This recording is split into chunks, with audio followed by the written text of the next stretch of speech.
क्या आप भी सोच रहे हैं कि मैं अपने आगे पीछे जो दांत है उसको सीधा करवा लूं? या आप सोच रहे हैं कि ब्रेसेस लगवा लेते हैं, बट मार्केट में बहुत सारे ब्रेसेस हैं, मैं किस में जाऊं? ठीक है, तो आज की वीडियो में मैं इसी के बारे में कुछ नॉलेज आपसे शेयर करूंगी। Hello friends, I am doctor Parul Karan and I am dentist. तो देखिए, अगर आप ब्रेसेस में जाना चाहते हैं तो ब्रेसेस जो हैं वो बहुत सारे हैं। आपको अगर आप देख सकते हैं तो यहाँ पे कम से कम 6 ब्रेसेस हैं। ओके, एक है मेटल ब्रेसेस, सेकंड है कलर्ड ब्रेसेस, थर्ड है गोल्ड ब्रेसेस, देन फोर्थ है सिरेमिक ब्रेसेस, फिफ्थ है लिंगुअल ब्रेसेस एंड सिक्स्थ है आपका क्लियर अलाइनर्स। ओके, तो देखिए, मेटल ब्रेसेस में क्या होता है कि आपको इसमें जो ब्रैकेट्स रहते हैं, जो दांत के ऊपर जो चिपके हुए रहते हैं, वो मेटल ब्रेसेस होते हैं। तो मेटल ब्रेसेस आपके दांत के ऊपर चिपक करके और फिर मेटल का वायर आपको दिया जाता है, वो आपको मेटल ब्रेसेस होते हैं।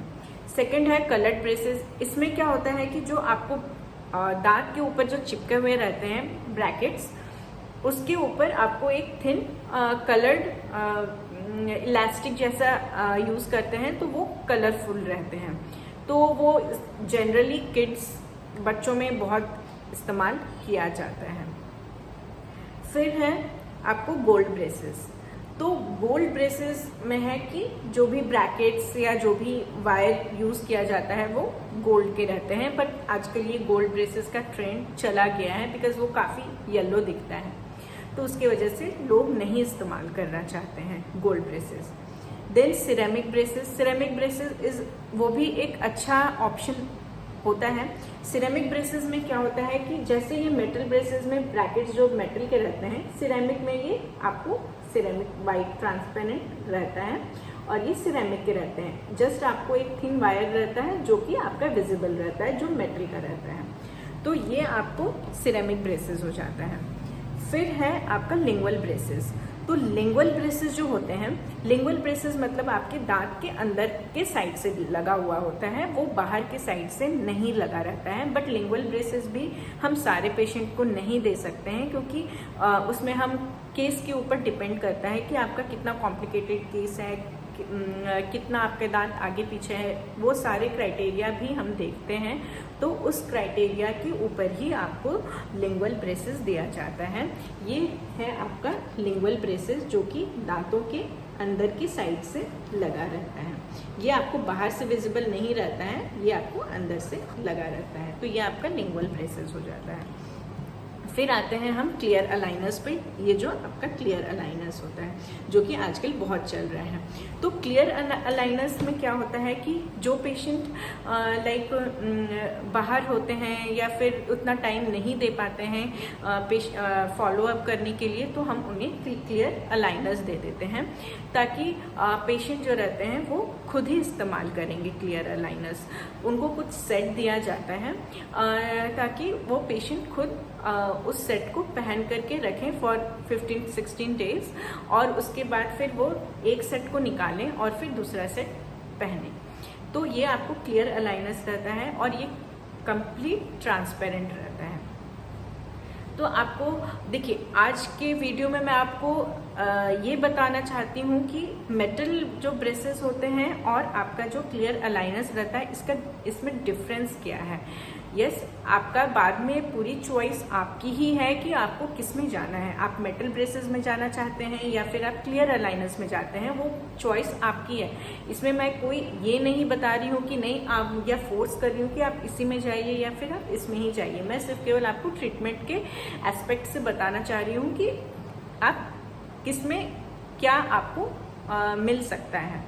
ठीक है, तो अगर आप मेटल ब्रेसेस में आप जाते हैं, तो मेटल ब्रेसेस में क्या होता है कि थोड़ा स्टार्टिंग में पेशेंट को पेन रहता है और वो थोड़ा आपको पेनफुल प्रोसीजर भी होता है। लाइक उसमें काफ़ी प्रेशर दिया जाता है मेटल को, जब मेटल वायर को जब टाइट करते हैं तो। प्लस वो पेशेंट निकाल नहीं सकते हैं बाहर। चाहे आप सिरेमिक ब्रेसेस में चले जाइए, चाहे आप मेटल ब्रेसेस में चले जाइए, चाहे आप कलर्ड ब्रेसेस में जाइए, या फिर आप लिंगुअल ब्रेसेस में जाइए, या आप गोल्ड ब्रेसेस में जाइए, ये जितने भी ब्रेसेस हैं जो ट्रेडिशनल ब्रेसेस हैं वो पेशेंट निकाल नहीं सकते हैं, वो दांतों के ऊपर ही चिपका रहता है। तो इसमें क्या होता है कि कभी कभी जो ओरल हाइजीन है वो कॉम्प्रोमाइज़ हो जाता है। कॉम्प्रोमाइज़ इन द सेंस क्या होता है कि ब्रैकेट्स जो लगे रहते हैं तो उसमें पेशेंट क्लीन नहीं कर पाते हैं दांत को। एंड यस, अगर ब्रेसेस लगे हुए हैं, मेटल ब्रेसेस है, कोई से भी ब्रेसेस है, तो इसके लिए जो टूथ ब्रश आता है वो स्पेशली डिज़ाइंड ऑर्थो ब्रशेज आते हैं, वो सिर्फ और सिर्फ उन पेशेंट्स को ही यूज़ करना चाहिए, ताकि वो ईजिली आपके जो ब्रैकेट्स के सराउंड, जो ब्रैकेट्स के आजू बाजू में जो भी आपका खाना चिपका रहेगा वो आराम से निकल जाए। तो ये आपको वो ब्रश से, लाइक उसको ऑर्थो ब्रशेस बोलते हैं, आप वो इस्तेमाल करेंगे तो उससे आपका जो ओरल हाइजीन है, आपका जो आप जब साफ़ करेंगे दांत तो अच्छे से क्लीन हो जाएगा। बट इसमें कैसा है, थोड़ा ओरल हाइजीन कॉम्प्रोमाइज़ हो जाता है अगर पेशेंट ठीक से इसको साफ़ नहीं रखेंगे। एंड अगर ओरल हाइजीन कॉम्प्रोमाइज़ होता है तो फिर वो धीरे धीरे गम्स को भी इम्पैक्ट करने लगता है। आपके कभी कभी गम्स में सूजन आ जाता है, या फिर आप रेडनेस देख सकते हैं गम्स पे भी। तो ये आपको ब्रेसेस के टाइप्स होते हैं, और ब्रेसेस का ये आपका डिसएडवांटेज भी बोल सकते हैं, या फिर आपको अगर ये सारी चीज़ें अगर आप ब्रेसेस में मेंटेन कर सकते हैं तो बहुत अच्छी बात है। पर अगर सपोज़ आप क्लियर अलाइनर्स में आते हैं तो आपको ओरल हाइजीन कॉम्प्रोमाइज़ नहीं होती है, इसमें आप आराम से अलाइनर्स को निकाल सकते हैं और आराम से आप ब्रश कर सकते हैं। एंड फिर आपको ओरल हाइजीन अगर सपोज़ आपका सही रहता है एंड आप नॉर्मल ब्रश से भी इसको क्लीन कर सकते हैं, आपको ऑर्थो ब्रश की ही रिक्वायरमेंट नहीं रहती है, इसमें आप आराम से नॉर्मल ब्रश से भी आप क्लीन कर सकते हैं। तो आपका अगर ओरल हाइजीन सही रहेगा तो आपके जो गम्स हैं वो भी मसूड़े हैं वो भी आपको सही रहेगा, आपको रेडनेस नहीं दिखाई देगा, उसमें आपको नॉर्मल रहेगा। फिर आते हैं हम ब्रैकेट्स में। ब्रैकेट्स में क्या हो जाता है, मेटल ब्रेसेस वगैरह में अगर आप आते हैं तो इसमें क्या हो जाता है कि आपको खाना कॉम्प्रोमाइज़ हो जाता है। हम बहुत सारे जो फूड हैं वो बोलते हैं पेशेंट्स को अवॉइड करने के लिए, लाइक पिज़्ज़ा हो गया या फिर कुछ भी फ्रूट्स हो गए जो आप पूरा का पूरा ऐसे बाइट करके खा सकते हैं, उसमें आपको नहीं करना पड़ेगा। बिकॉज अगर सपोज़ आप फ्रूट्स को बाइट करके खाते हैं, या एप्पल हो गया या पेयर्स हो गया, कुछ भी अगर आप बाइट करके खाते हैं तो ब्रैकेट्स निकलने का चांसेस रहता है, तो उसको हम अवॉइड करने के लिए बोलते हैं उसमें। एंड आपको जब भी फ्रूट्स वगैरह खाना है तो आपको स्लाइस में काट करके ही खाना रहेगा।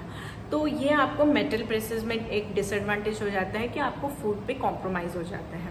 वेयर एज अगर आप क्लियर अलाइनर्स में जाते हैं तो आपको ये चीज़ें नहीं होती हैं, ये आपको आराम से आप खा सकते हैं। प्लस आपको पिज़्ज़ा वगैरह जो भी स्टिकी चीज़ें हैं आप अलाइनर्स को निकालिए, अलाइनर्स को निकाल करके आराम से आप खा सकते हैं। इतना ही है कि आप जब भी अलाइनर्स आप यूज़ करते हैं तो और आपको सिर्फ अलाइनर्स जब आप पहनते हैं तो सिर्फ आप पानी उससे पी सकते हैं। आप कॉफ़ी, कोल्ड ड्रिंक या कोई भी ऐसा चीज़ें नहीं पी सकते हैं, सिर्फ आप पानी पी सकते हैं। जब भी आपको कॉफ़ी या कोल्ड ड्रिंक, टी या फिर कुछ भी आपको खाना है, अलाइनर्स को निकालिए और फिर आप खाइए, एंड आपको वापस से ये अलाइनर्स, सेम अलाइनर्स पहन लेना होता है। और जब आप पार्टीज़ वगैरह में जा रहे हैं तो अगर आपको नहीं दिखाना है कि आप अलाइनर्स, वैसे तो ये दूर से बिल्कुल भी नहीं दिखता है, बट अगर सपोज़ आपको ये ऐसा लग रहा है कि अलाइनर्स को नहीं दिखाना है तो आप उस केस में भी आप अलाइनर्स को निकाल सकते हैं, निकाल करके पार्टी आप कर सकते हैं और फिर आप आकर के वापस से अलाइनर्स को यूज़ कर सकते हैं। तो ये आपका डिफरेंस हो जाता है ट्रेडिशनल ब्रेसेस में और क्लियर अलाइनर्स में। तो चॉइस आपकी है कि आपको किस में जाना है। Thank you. और अगर मेरा वीडियो आपको अच्छा लगा तो प्लीज़ कमेंट सेक्शन में आप कमेंट करिए, प्लीज़ मुझे बताइए कि दूसरा टॉपिक कौन सा चाहिए आपको, और प्लीज़ जितना हो सके आप मेरे वीडियो को शेयर करिए ताकि और दूसरों को भी मालूम पड़ सके। And please subscribe my channel and please like and share. Thank you.